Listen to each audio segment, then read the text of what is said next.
Je vous remercie d'être présent aujourd'hui pour cette conférence de presse qui me permet de m'exprimer sur certains événements récents qui ont affecté ma famille politique, mes proches. Je vous parlerai donc de l'issue de cette affaire. Avant toute chose, je tiens d'abord à exprimer ma gratitude à toutes les personnes qui m'ont soutenu pendant cette période difficile. Je voudrais aussi vous remercier pour votre mobilisation, vos messages de soutien et votre engagement qui ont été une source immense de réconfort pour moi. C'est grâce à vous que la vérité a pu être établie et que la justice a été rendue dans cette affaire. De quoi s'agit-il exactement? Le vendredi 7 juin 2024, j'ai été placé en garde à vue par le 3e substitut du tribunal de Calavi, M. Jean-Eudes Roumbédi, suite à une plainte qui a été déposée par mon gérant qui m'accusait d'avoir eu recours à des moyens coercitifs lors d'une perquisition à mon domicile. Cette plainte faisait suite à des vols et des actes de vandalisme dont j'ai été victime.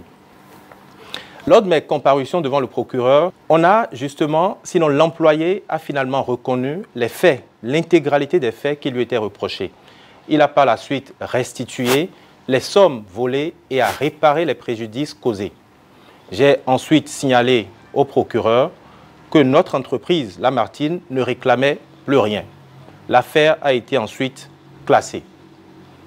Mais il faut vous dire, il faut rappeler que cette affaire a suscité de nombreuses interrogations, de nombreuses spéculations également, notamment en raison de mon engagement politique au sein du mouvement OB26 et de mon soutien à la candidature de Olivier Bokor à la présidentielle de 2026.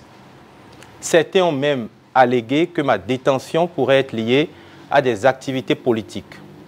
Bien qu'ici, je ne puisse pas confirmer ces spéculations, il est essentiel quand même de rester vigilant et de s'assurer que de telles situations ne se reproduisent.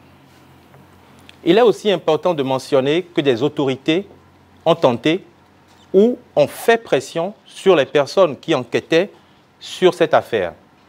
Elles ont fait flèche de tout bois afin que je sois perdant dans ce bras de fer.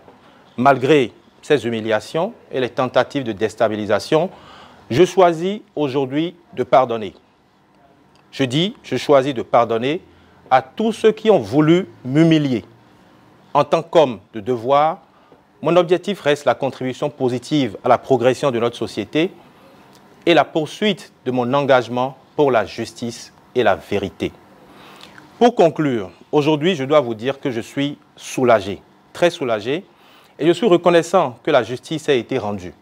Donc, aux militants de OB26 et à tous les jeunes qui souhaitent aujourd'hui rejoindre notre combat pour un Bénin meilleur, je voudrais dire que cette expérience a renforcé ma détermination à poursuivre le travail en tant d'abord que journaliste et ensuite poursuivre également mon engagement politique.